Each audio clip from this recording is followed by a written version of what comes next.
Finally, let's look at the trends on the horizon related to student, faculty and staff collaboration and how to equip educators, administrators with the tools to operate and interact with changing environments more effectively. Please welcome to moderate this session, Head of Education at Piera Wilson, Mr. Grant Bates. How are you? Thanks, Tim. I'm well. Thanks, everyone, for joining us, all 7 of you.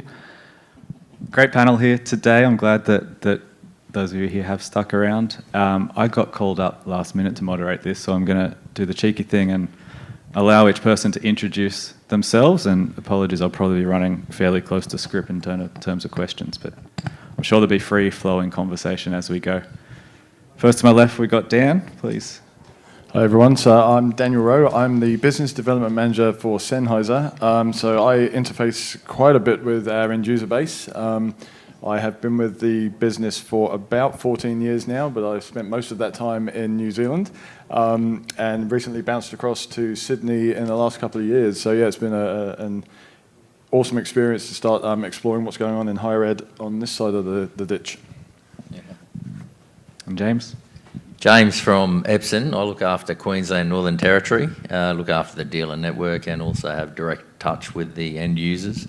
We're in the projection field where we're seeing that move more to a high-end scale, outdoor buildings, internal education spaces, and just trying to make sure that everyone knows what we've got out in the marketplace. So happy to be here. Kate. So I'm Kate. I am starting at Wrighton Girls School next week as the Dream Now Centre Manager. And I was previously at as the AV coordinator at Presbyterian Ladies College Melbourne. I've worked in the K-12 industry for the last 15 years. And yeah. And last but not least, Kevin Knox. Hi, I'm Kevin Knox. I'm the Manager of Learn and Space Technology at the Australian National University. I've worked in different capacities in approximately 14 universities across Australia and the UK. And my claim to fame at the moment is I have 150 lecture spaces that are cloud-based and controlled through the cloud. All right. Thank you, everyone. To kick it off, I guess an introduction to what these evolving expectations and ever-evolving campus community needs are. I think I might start with the manufacturers here as a sort of finger on the pulse. You guys are obviously doing research and trying to figure out what is the thing that's coming up and what's changing. So either Dan or James, you want to give us a sense of the roadmap and how things are changing? So I should probably start a swear jar, so every time I say pandemic, I'll stick $1 in. We'll see how expensive this gets. But certainly a lot changed throughout that time, and we had to scramble to stand up some new spaces. The hybrid learning style is nothing necessarily new, but its proliferation obviously increased massively throughout that time. And so, generally speaking, what I'm seeing, is that strong demand for hybrid spaces across all facilities, and to be able to have connected spaces, however large or small. So there's a bit of a conversation around the relevance of a hybrid space versus a high flex space. Some facilities are pushing back on the asynchronous learning style a little bit, and they want to get more bums in seats, and I understand that. I think that's maybe more of a commercial-driven decision. But certainly, the ability to have very fluid, flexible meetings, learning spaces is still really sort of continuing. And so wherever I see a large-scale new build university, I'm definitely seeing, maybe it's recency bias or what I'm involved in most, but I'm seeing a lot of rooms more in the flat floor and more on the sort of collaborative learning environment. So as opposed to like lecture theatres. Yeah, that's right. Yeah, I mean, obviously that style of learning is not going to go away, but in terms of like the new builds, that's what I'm seeing quite a bit of. And so in those environments, they need to be multifunctional and a little bit all singing and all dancing, right? And so whether that's, sort of tables spread out throughout the room, sort of decentralized sort of lecture locations, but bringing in the near end and the far end is obviously pretty crucial. And We get a lot of feedback now that the spaces that are being deployed, the experience is actually better for the student at the far end than sometimes it is in the room. So that's heartening. As an audio guy, we've been selling that message for a while, that if you are on the remote end of a call, it's pretty important that your audio is of a requisite quality. And certainly we all sat on some pretty rough calls for a long time throughout the pandemic, and that sort of pendulum has swung back a little more. So that's $2. This is going to be expensive. All right, and then James, I guess on the video side, how are you seeing the expectations change? Yeah, it's twofold, because we've got the teacher's perspective and we've got the student learning perspective. Interactive technology is swings and roundabouts, where we see it positive one week and negative the next. And it does come from the teacher's perspective more so than the students. So we engage in apps now. We develop a lot of free apps for mobile devices. And we don't see a lot of that take place in schools, because they don't like the students to have that technology. But we were talking outside there with Kate before about visualisers. And our projectors now, the student or the teacher can have an app on their phone that actually your phone acts as a visualiser, and you can share that around for devices. If you're seeing a student do something well or not, you can share that up to the screen. So when we talk about visual, everyone likes to see a big screen. When you go to a space, everyone looks at the big screen, don't they? So we've got one sitting there behind us, and our biggest competitors now are panels. So we're seeing a lot of panels go into classrooms and projection into classrooms. So it's a mix. We'll see some schools will put panels in and some will put projectors in, and then they'll change over and change that over the course of their tenure at that school. Technology is developing so quickly that the product might last 5 or 6 years, but the technology is probably turning over every 2 or 3. So as a company, Epson is always at the forefront of that technology, and we're trying to put that into our projectors, so much so that we've got a team of Japanese coming out next week who want to go around in Queensland and Victoria and Sydney and see the end user and get their input. So how can we make our technology better for you? Which is great. There's not many manufacturers that do that and spend that time. How do you manage and money. that, James, in terms of like going out to schools and getting their time? Yeah, just us. Each person in each state is responsible to go and see that. And I personally in Queensland, I take the Japanese to some Epson houses, and then I like to take them to some places that aren't Epson houses so they can see both sides, whereas they probably think they're going to come over here and see all the good stuff. Well, here it's we want to make it better for everybody. So, and we were talking out the front there before, as long as schools and teachers make informed decisions, then they've got the right technology in there for that space, and that's what we're after. Yeah.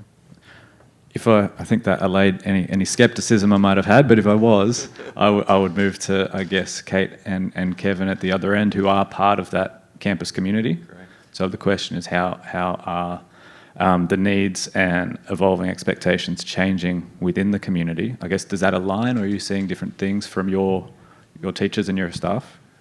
Absolutely. So from our point of view, we've moved from large lecture theatres to smaller teaching spaces.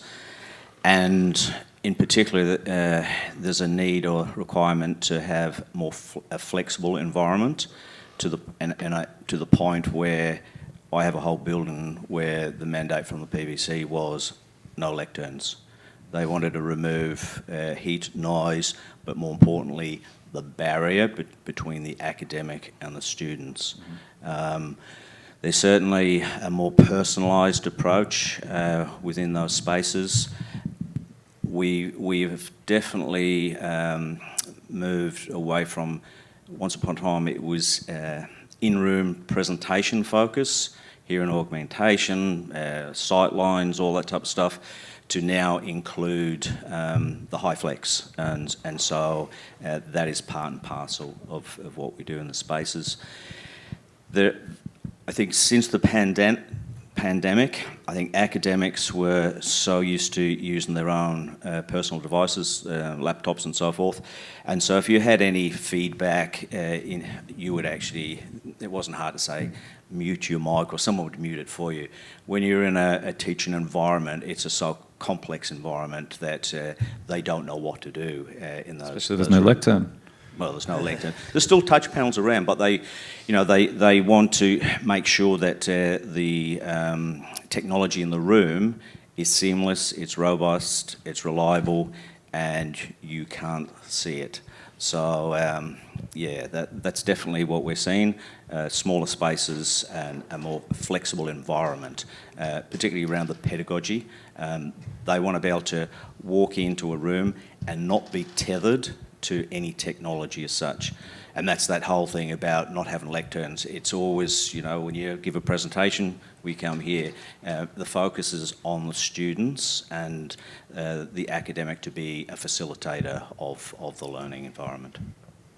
And then in K-12, is that? Yeah, I think K-12 is a bit different to universities, but not entirely different. And every K-12 school is different to each other as well. However, we have seen also since the pandemic, I think the pandemic, one of the benefits, not many, one of the benefits from it was that it forced upon stakeholders within schools that use of technology, virtual, going online through Zoom classrooms, and how that, moving forward, how that's been brought back to when they return to school, especially down in Victoria. We're not really 2 years even out of when we had a lockdown. So there has still been some hybrid, and we've had an uptick in cases last year. So when I was at PLC, we did have to go back to remote spaces. What we did with our venue spaces is we tried to make them hybrid environments as well. One of our big halls at PLC can seat up to 1,200. But we installed over COVID, and it was a very old, neglected hall that pretty much had nothing in it, but we put in an Extron system with PTZ and live streaming capability. So when we did bring events back, we still had the ability to be able to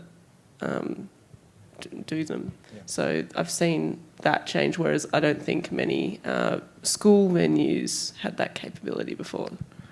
Yeah, I guess recording, I was thinking when you were talking, Kevin, about if you're putting in that infrastructure, yes, you want to have hybrid and put bums on seats, but recording is still a really key use case or requirement in terms of students being able to go back and watch lectures and things like that. Maybe not as much in K-12 in terms of cameras and recording, but so you're doing that in your large event spaces? Not in the classroom. Yeah. And as I said, it's different from each school. The school I was at before, yes, they would do that. PLC, no, they don't want to record their classes unless they have to. Certain teachers were recording their classes, especially for Year 12, Year 11 and 12 being VCE studies, so the students had that. However, not your just general Year 7 maths class, no. Unless they had, half the students out with whatever. However, they are recording more and more and live streaming more and more events. And I think actually a stakeholder that's not considered much is the parents. Yeah. Especially in K-12. At university, you probably don't have the parents coming in as much. But in K-12, you've got the parents, and some parents maybe don't want to come in. Yeah, or don't have the time. Or that could be why. Yeah, maybe. Yeah. So I was going to say that in my family, immediate and distance, I got 11 academics or teachers that go from primary school right through to professors. So you can imagine my barbecues are a pretty interesting time. And it's interesting to see when I talk to my daughter who is using something like Seesaw, which is a communication tool to the parents. So in my day, the children would come home with the painting or whatever. Now that's able to be streamed straight to the teachers, and they can, little Johnny, little Mary, that's fantastic, and they can say, Mummy or Daddy has. So it's interesting that at the early learning, they're always in a collaborative mode almost without realising that, and they're playing games, they're enjoying learning. Then they go to high school, and you find that high school is pretty well doing the same type of thing, but with some neat learning environments and technology.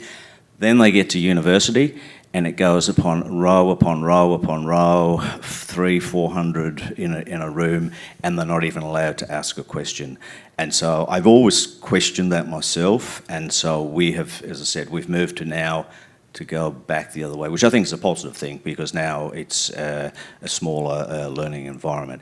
It's certainly challenging for us, hence why we went cloud-based, to make it easier for how we're delivering our technology, because when you get told there's no lectern and you don't know where to hide the equipment, there's certainly challenges there. There's a couple of commercial realities to how these rooms are being provided as well that are probably quite noteworthy. So whether you're sort of providing synchronous or asynchronous kind of teaching, yes, certain universities are going to want to try to get the bums on seats and sort of steer back towards the old normal. But you know, there is a cost of living crisis on at the moment, and life is pretty tough for students. And you know, I was talking to somebody back in NZ just this afternoon, and you know, students need to work. Often they're needing to work during what would typically be course times, and so you know, the ability, if we're talking about equity, to provide an experience that they're gonna have when they hit the workforce within the educational facility is pretty important. But just from a commercial sense, you know, the students have got to be able to afford the courses that they're in the first place, and so they need to support themselves with, in a lot of instances at the moment, you know, with jobs. And so then, yeah, providing rooms and solutions that actually help that flow is pretty crucial. It may be a temporary situation, but it's definitely something that's, you know, worth considering. Yeah, that's something we talked about this morning on another panel, the importance of, I guess it comes back to recordings, good recordings with good audio, and then actually having that through an LMS that students can access, can search, can translate if, you know, if English is not a second language, to adapt to those, yeah, the pressures of being a student. The next question on this list was to do with student collaboration, and I think there's probably two sides to that. There's getting students, when they are in this remote hybrid HyFlex environment, engaged and having that equity that you speak to. So how does technology foster that? We all hear about front row and things like that, but then also on the other side, what are you guys seeing done in the classroom to encourage this interaction? I mean, that's the challenge that probably educators have always had, get kids in a room and have them learning from each other and interacting. Any recent changes? Because obviously the pandemic was a big sort of rocket under a lot of those ideas. So for us, it's certainly interactive boards, and that becomes a challenge, particularly on older academics who find it very hard to work their way through interactive boards. And so what they always keep on asking us for is, believe it or not, they'll ask for a blackboard, and we say, no, you get a whiteboard. But what we've done is we've put just a simple button on the whiteboard, and by programming that board, it's recording and allowing that information to be stored for asynchronous So you've got reasons. a camera pointing at the... Cameras in the room, and it has some presets of where it goes to. And the academics are starting to love that because they don't have to wade their way through technology as such. They just know to press a button. In fact, our biggest problem was whether the recording button should be red or green. I didn't think that would be an issue. Coming from a production background, I would have thought red is recording, but then you got IT people who go, well, green's for go, so it should be green. And that was the biggest debate. Yeah. What did you end up with? Red.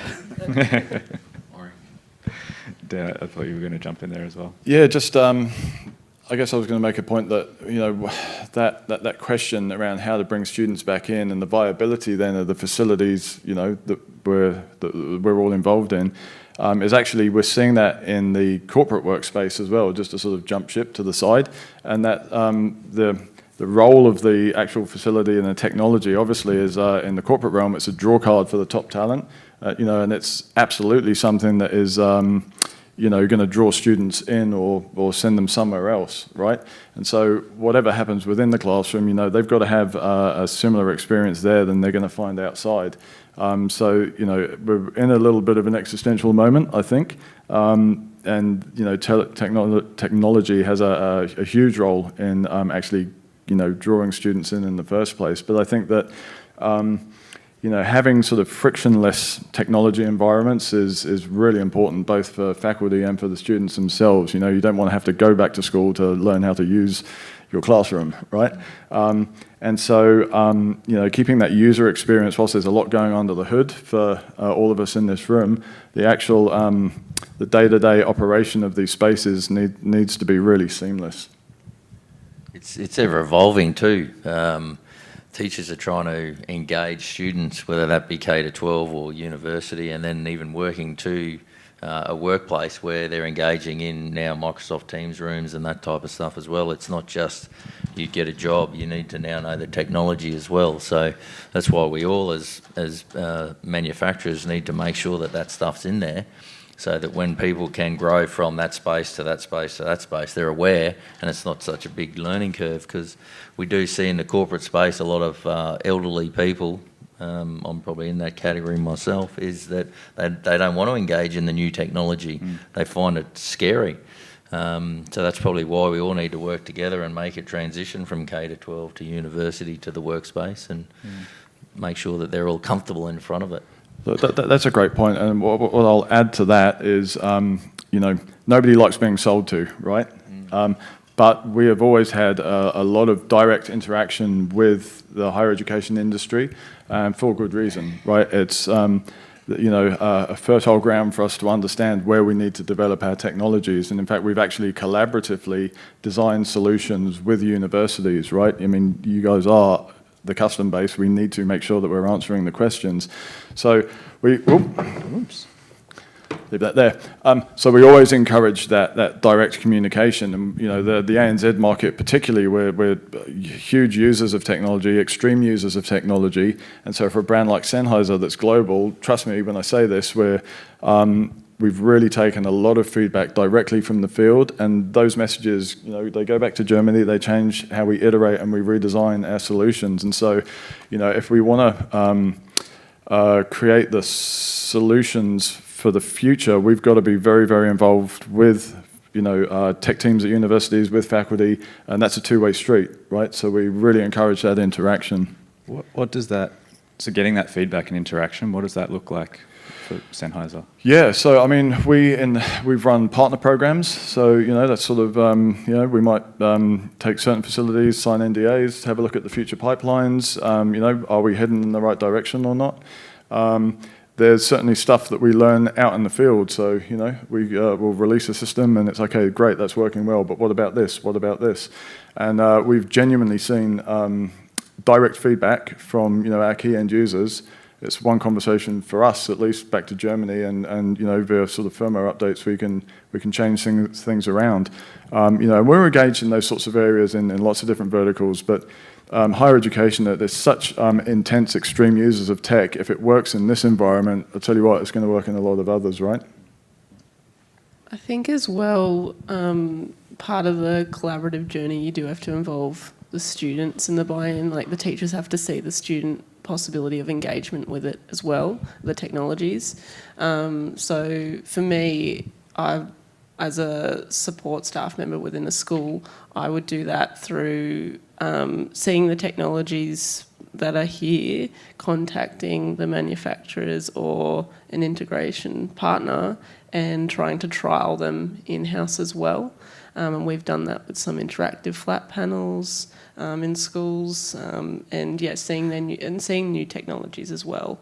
And it's also different. It's really interesting. I think at PLC we have a lot of Epson projectors, and the whole school loves them except for ELC. And ELC loves the screens. They love the tactile and low to the ground. And move around in the classroom on the really low balance beam The kids around the touch. Yeah, they love the touch screens. They love painting, and they come in and they draw their name to sign in. Younger kids, and also they're very short, so they cannot reach the height, and you can't really install. But you could. It would be really changing the space for them. But being able to have that screen come in, but yeah, different technologies work for different cases and environments. And when you're doing that, I guess, testing process and trialling products, are you leveraging, I know you've got a tech team of students, are they part of that? Yeah. Yeah, so we had a board come into the school. We took it to our archives department first because they really wanted something that could be portable and go out inside, outside for an event as needed and be part of their exhibition, and also for the ELC, and then we took it through to junior school and senior school, and look, they didn't buy into it, and that was part of that feedback process. However, and we had the tech team students move it around the school, and they got to have a go at it. They loved it, but they're the tech students. Yeah, I was so going to say it's a great like resource to they're gonna have like any to have that technology. initial testing, but they're going to be biased in a particular way. Yes. Yeah. I've got to say, I've seen conversations with the universities in the last sort of year or so. A lot more involvement from faculty in the sandpit and proof of concept room testing phase, right? And I think that's really important because, again, whilst we might know what's going on under the hood, ultimately, we have to get the buy-in from the guys that are using this to enhance the student experience. And, the students, they have a demand on or an expectation on technology as well, so they're certainly part of the mix. But groups like ATM, we've been involved with for a long time, and amazing group, and a great place for us to understand really where the future demands are coming in a sort of more of a non-confrontational kind of way. And it's really good to see industry sort of moving in the same direction with groups like that, where we're trying to sort of self-elevate together and sort of share best practice and keep an eye on the future. So there's different avenues for us to stay engaged in that respect. Yeah, great. I want to move to innovation in campus spaces. So the technology that's in those spaces and the space types. I think we've talked about hybrid technology and ceiling microphones, ultra short throw projectors, and these sort of different ways of teaching that we've probably been doing for a few years now, and I think hopefully getting right. But what about beyond that? Are you, I guess, from the market or in your schools and universities, what's innovative that you've seen or that you would like to see in terms of spaces and the technology that's in them?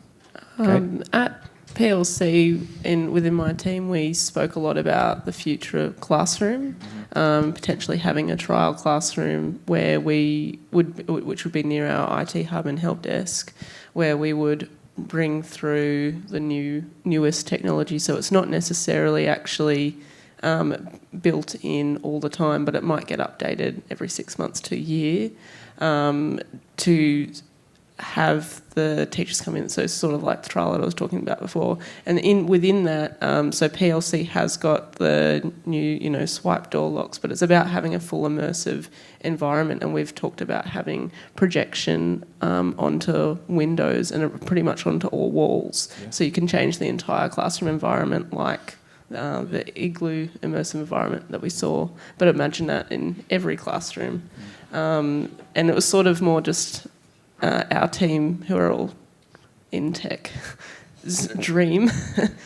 But yeah. It's also trying to find out how the students learn best. And if it's an environment that's bright and airy and projection on the wall or something on the floor, and they want to come and engage with Melbourne's not bright and airy. Maybe we need to put some projections on, yeah, block that's the why windows we're looking out. at that, yes, yeah. Yeah, some Sydney skylines in the background. Some Queensland beach and that sort of stuff, Queensland maybe, yeah. Yeah. It's a bit warmer. Yeah. That's what it is. It's about having the teachers engage with the students, but having the students engage back with the teacher as well. That's the most important thing, because as a person, if you're trying to learn from somebody, that needs to be engaging for you as well. And if you can use technology to engage that student better, then that's all for it. And I think I agree. I think it's a mix. It's not certainly one technology that fits all. Those days are gone. It's it's about having different rooms for different types and different people, and we can't expect to get the best out of students, whether it be K-12 or university, if they can't open themselves up to opportunities out there. Yeah, one of the things that my manager was dreaming of was a window within the classroom that would be on the side of the classroom, because Melbourne is dark and dreary, and that it would change throughout the day. So if the kids are learning geography in the morning, it could be, the pyramids, and then they're going to maths. Don't know what you do for maths, but it would change throughout the day, throughout the time of day, as to what they were learning, and subjects from term to term as well. Perfect solution on the Epson stand there today. Yeah. Good plug. Kevin, I'm interested, so that kind of touches or gets close to something that we look at quite often, is the integration of other services and facilities through sensors, indoor air quality sensors, and it's not just the technology in the room, but what is the temperature, how fresh is the air, the light. These things create mood, and there's plenty of studies on how that can increase retention and alertness and engagement. Is that something that's been explored at ANU? So I know a lot of your stuff is on the network, which is sort of the first step. So, as I said earlier, ours is cloud-based, so software is king. And so in terms of are we using sensors and so forth, the answer is yes. We're data-driven, and in order to get budget and a lot of these things past the CIO, they want to see the data as such. Yeah. So what we've actually done is we've put a sentiment approach to, so academics on a touch panel, for example, if you've been through a BP or delicatessen, and you'll see you go out and so a happy, sad face type thing. At the end of the day, that's not empirical data, but it's certainly, so if somebody's in there and things are just working, you don't tend to hear anything. But if it's not working, you'll soon know. Now, while we correlate the academic and the timetable, so we actually know who, and the time, so we actually know who it is, but we don't want to actually promote that as such. And so we have a team under myself that will target a college or a faculty, knowing that that person is in there saying, do you need help at elbow, familiarisation sessions and so forth. And we hold that regularly to advance what we're doing, but we're definitely grabbing data. And I think I was saying earlier that someone said to me, why would you take the signal and all that information in the room all the way out to the comms room and to the cloud and bring it all the way back? And the answer is, when I joined the university, I got them to scrape 5 years worth of data, so prior to me even being there, on the support costs. Now, when we talk support, everyone talks about AV. I see that as just one component in the room. So does the network switch, the telecommunication, unified communications, and all the problems that occur in the rooms, we captured that.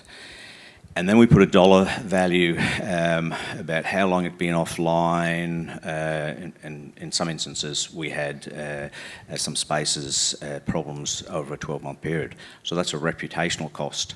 And so we presented that to the CIO, and that dollar figure, I can tell you, was horrendous. And that was enough to turn around and say, well, what else can we do?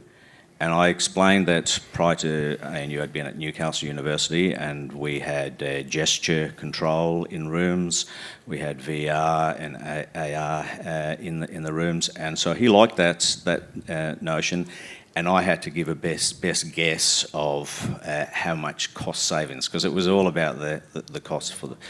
And I made a broad statement of how much we would save, and I can say we've gone above that. So he's pretty happy, and we got 150, as I said, 150 rooms. They're cloud-based, and for us that allows for the future. So rather than being tethered to the technology and a HMI lead or whatever those proprietary leads, it's about the cable path.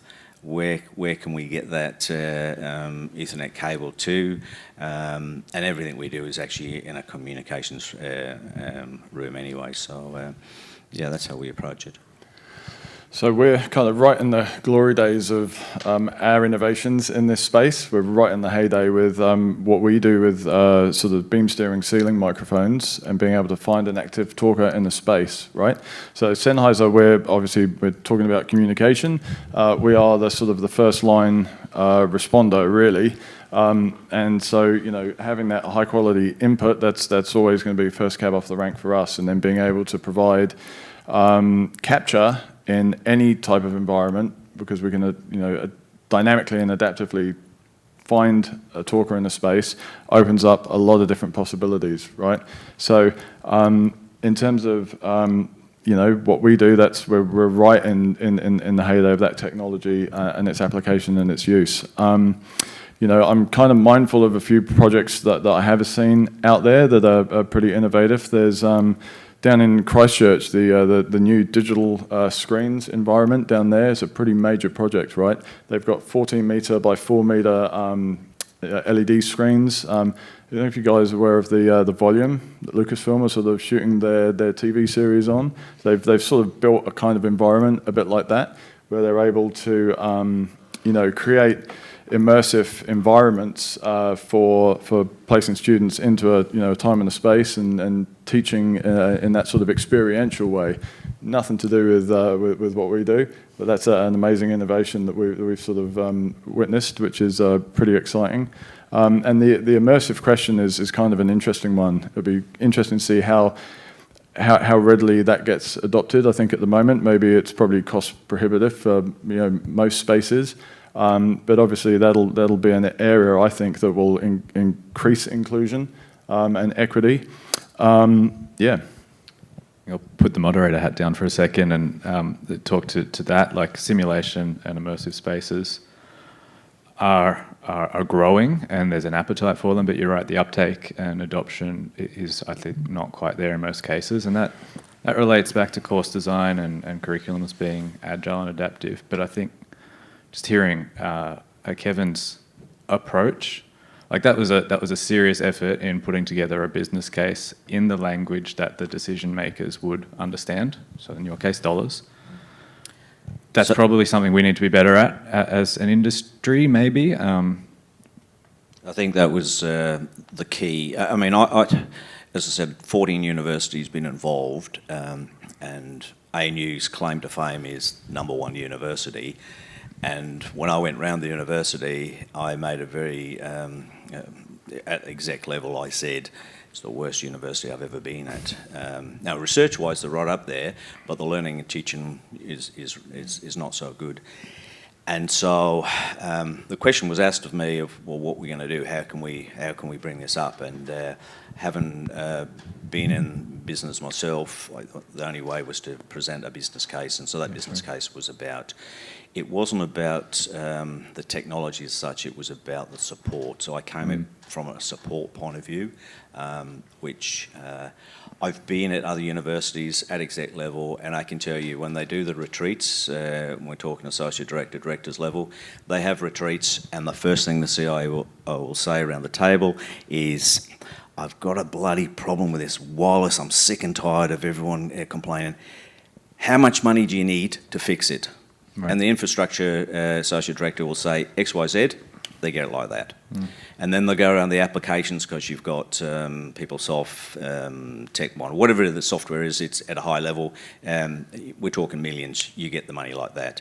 Then they go to client services, which is generally where the AV side of it is. And they'll talk about their service now or their ticketing service, and then they'll say, oh, but I was talking to the AV manager and he needs an 86-inch TV. And the CIO will turn around and say, tell him he can have a bloody 55, doesn't need it. And so we're our worst enemies, and we need to be better at doing that business proposals. And so, as I said, I tackle it completely different. I didn't even talk the technology. It was about the support and how much this is costing you. And I actually called it a Noah's Ark model that we were working from. So going out 2 by 2 to fix a problem. And invariably that's because if you categorise AV moving forward, it's usually audio, video and control. And it's very rare that you'll find somebody that's got programming, video and audio experience. And so you need sometimes, and particularly in the spaces that I've seen, I mean, I'm long in the tooth too, and some of the technology I've never seen before, and I look at how the hell did they put that together. So it's not a reflection on the staff that were there before. It was a case of they were going out genuinely trying to help, because I find generally AV are really good at customer service, but they'll take somebody else who they know is an audio person, played in the band, they've got that ear, they can hear, and they can work out, or a visual person. So it was costing us a fortune from the support point, but that was how we approached it. I think that's especially difficult as well in a school environment, talking about the skill set that the AV person might have. It's if they have an AV person at the school. Yeah. It's IT and AV, isn't it? Is it AV though? Like some I think schools the IT person just becomes some the people AV. just have IT. I'm very lucky. When I was at PLC, we had a team of 6. That's massive for a huge. school. I've been at other schools where I was the first person brought on. So, you know, you do have to think about that as well, and whether or not it is feasible to support, and and especially in a school environment, they will generally get the AV to also support the events within the environment as well, and that is a big workload. Yeah. So if you put technology in, who's supporting You've got to it? have the support. I think that's a self-indulgent answer to the question of today, right? How do we support those ever-revolving expectations? You need to have the resources and AV staff who get it to be involved. But that support could be outsourced. Yeah. It could be. Not saying it has to And be. partially it can come from Yeah. partners, Yeah, for sure. definitely. I think you're 100% correct there. A lot of partners, vendors don't take enough ownership of end user environments, because training is a big thing as well. And a lot of people hold on to technology. I own the technology, so I'm not going to share it with you unless you're going to pay for it. That type of thing probably doesn't really fly much anymore, because, Doesn't last. well, everybody's got to grow. And if everybody knows, everybody grows, right? From the support point of view, in the UK, SCOMS, which is equivalent to the AETM, they'd done benchmarking from the support point of view, and they came to the magic number of 1 to 43. One person can support 43 rooms. So when I came back to Australia, I thought, I'm going to promote all this type of thing. And I was actually in a conference, and I asked the question, I posed it to the audience of what is your ratio for support and AV?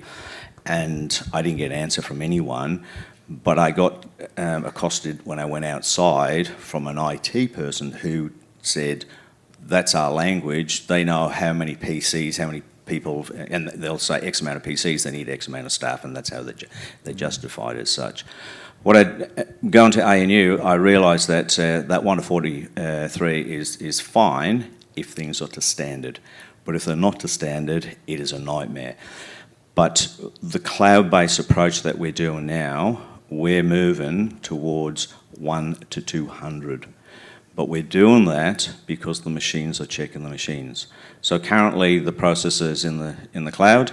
We have a high availability. So if that fails, it's a failover system. And so a lot of our tickets that were people going out there, it's now, that's just been eradicated because it's machines checking machines. Yeah. I'm getting the wrap up shortly.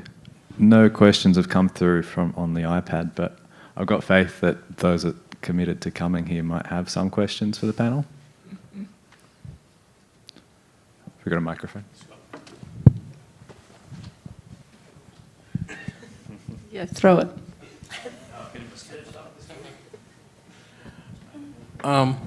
So my question is, like, with the philosophy around technology in education, I kind of feel like it's to remove barriers to allow for education.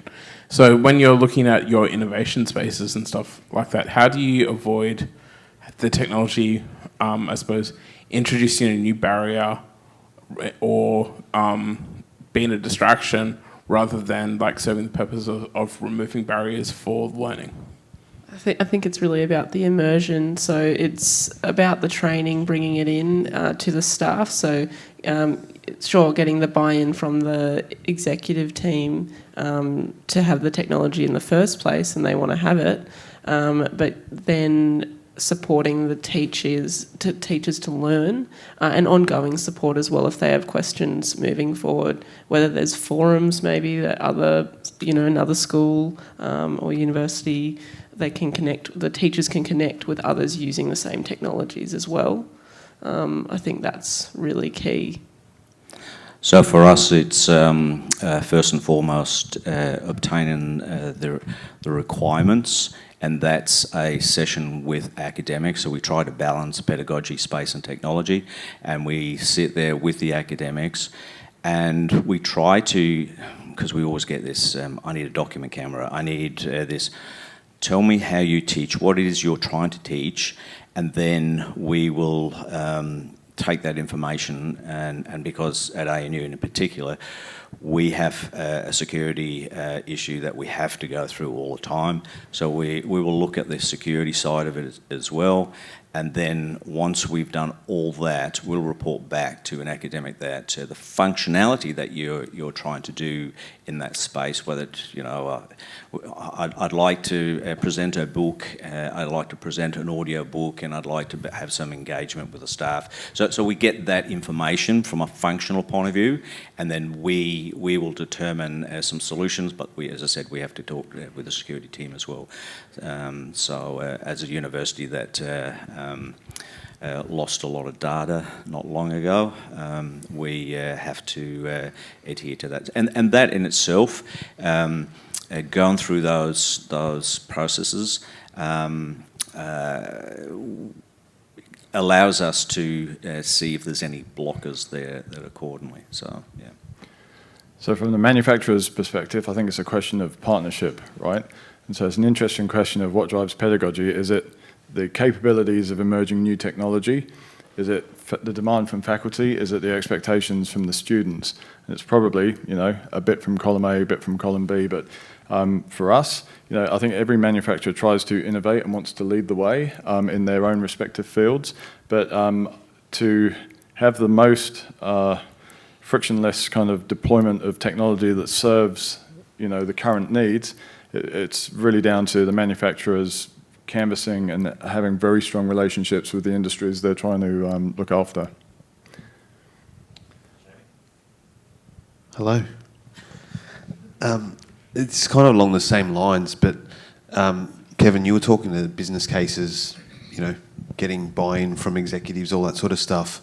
I think a key part of adoption of this technology is change management and actually having a program, setting the strategy right up front, getting a feasibility, building change management in as part of the cost of deploying a new transformation project or whatever it may be, new technology. So I'm interested to know, specifically Kate and Kevin as well, when there is new technology being brought in, changes to standards, whatever it may be, obviously there's funding that's being brought in, a business case that's developed. Has it been a consideration to build the cost of the time of the AV team or someone to team up with the learning and teaching to continue to teach them? So they are on, it's very much a team effort in terms of... Yeah, so from my perspective, when I was at PLC, yes. We had a change manager, an ICT change manager that sat under the director of IT within our team.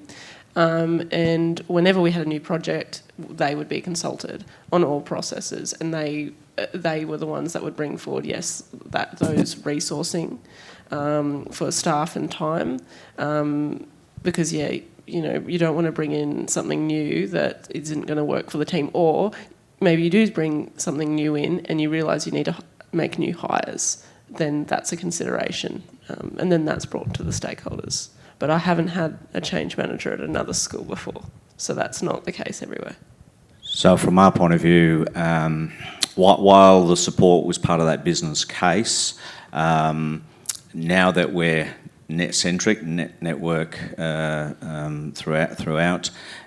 We're now aligned with the IT that there's a change advisory board. We can't just change things ad hoc. It has to go through that, and we put the justifications and so forth in there. So that's definitely a day-to-day thing for us now. When I started, I actually I wanted to build on what I'd done at another university, and so I was fortunate because I was asked, could I write the strategy? So I wrote the strategic document of where we're going, and that included training of staff. Did we cost that? We costed how much it was costing the university for that support, and believe you me, that was horrendous. And people haven't thought that, okay, a room goes down, and if you're doing the old wave AV and you've got a 12-port switch and a lectern and so forth, and something happens there, you've got to cost the network time in there as well. So we covered the whole spectrum, unified communication sides in the room, and costed that.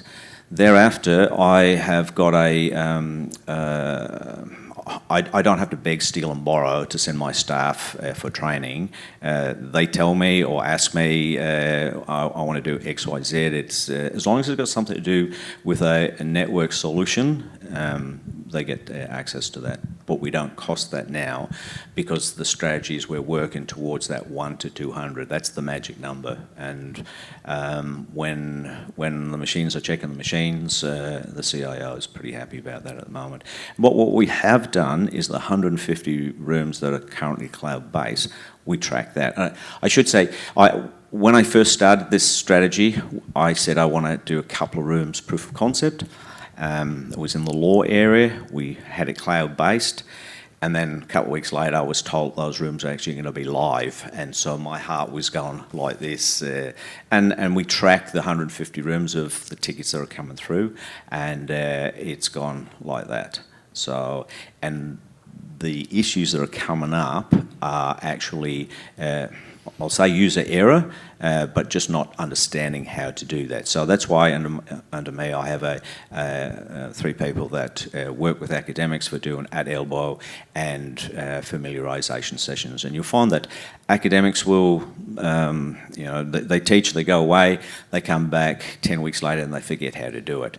And so it's important to have that line into the academics to remind them how to do things, and new academics. And we've also got videos and all those type of things, but what we do find is while we're going high tech, that face-to-face is so important to have that relationship with academics, and that's going down a treat.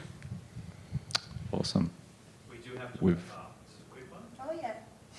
If it gets thrown to Daniel, maybe Luckily, not. we're the last session. If it gets thrown to Daniel, maybe not. I just wanted to build upon your question at the back about making things more accessible. I think what was missed in that is the consultation process. We spoke about academics, we spoke about collaborating with stakeholders in terms of K-12, the children. I'm really interested to learn from both of you, James and Daniel, about whether or not from a technical expertise standpoint, outside of engaging with academics and stakeholders, if you're engaging with, community groups, people within the community from the neurodivergent space, CALD community, people who are utilising these spaces that have physical limitations, they have other limitations, and they have accessibility needs where the technology really needs to be able to seamlessly integrate within their experience. You talk about bums on seats.